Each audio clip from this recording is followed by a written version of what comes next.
beauties, I'm Ari T. Welcome back subscribers and welcome new people.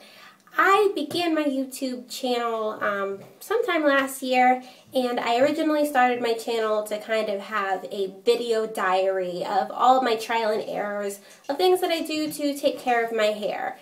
And one of the reasons why I did that is because I'm a huge YouTuber. I never found a YouTuber or a channel that addressed my kind of hair or my hair concerns.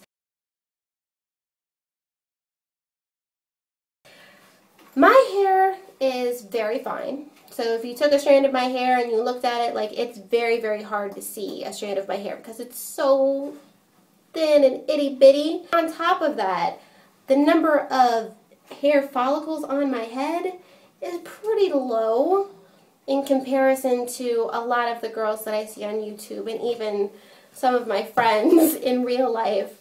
It's been a struggle for me to figure out what works for my hair, and especially since my hair has grown longer. Right now, the longest part of my hair is about bra strap length, and so I have different hair needs now, and a lot of the channels that I go to don't address those needs.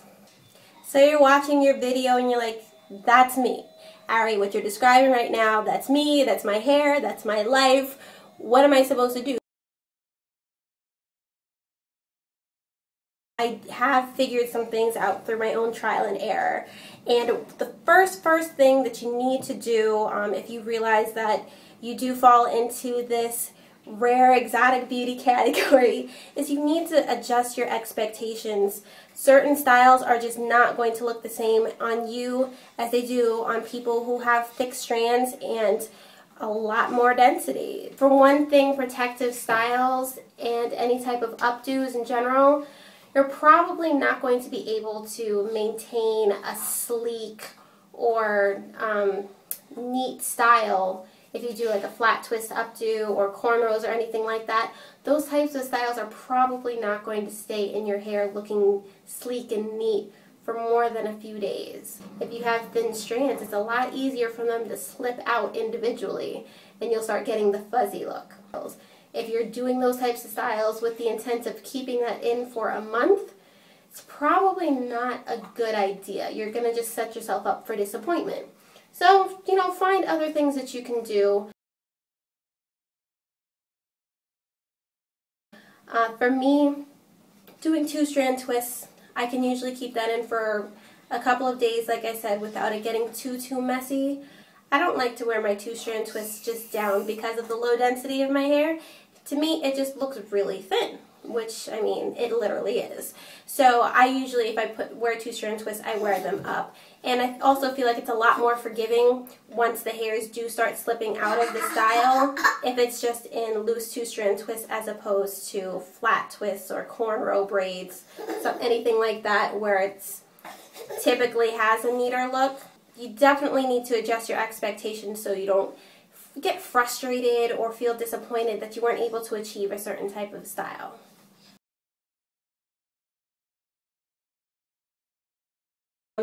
To avoid spacey looking braid outs and twist outs, and by spacey I mean like, you just, because there's not a lot of density in the hair, you'll tend to have, a section over here and then it's like all defined, but then right here in the middle it's like all puffy roots and stuff like that, and it's just like really separated and there's these huge gaps in between everything.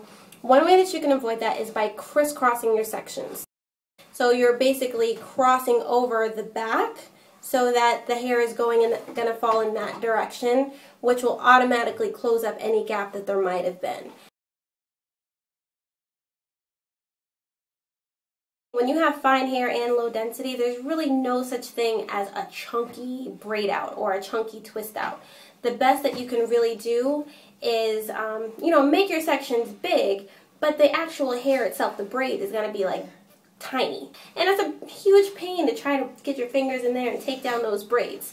My solution, a 3-strand twist. You'll still get a nice 3-section curl pattern, making it really, really curly, but you don't have the complication of unbraiding. And then you see, you just in the morning when you take it down, you just have to untwist it. It's so much easier than unbraiding. So much easier. Those tiny little braids. It ain't right.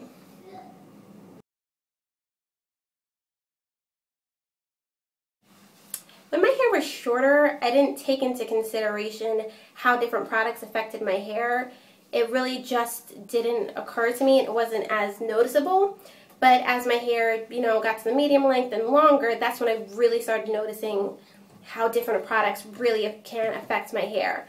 Light products work much, much better than heavier products. So this is like probably my favorite product for moisturizing purposes. And I can use this throughout the week and not get the stringy look ever. Probably some type of a hair milk would serve you well to help you avoid getting stringy old lady looking hair. I hope this information was helpful to a few people. If there's any information or any questions that I didn't answer, please ask. I'm not sitting over here hoarding information. I definitely want to share and I want to help. And if anybody has any suggestions that can help other viewers and to help me, please share that as well. But thank you guys so much for watching. I'm Ari T.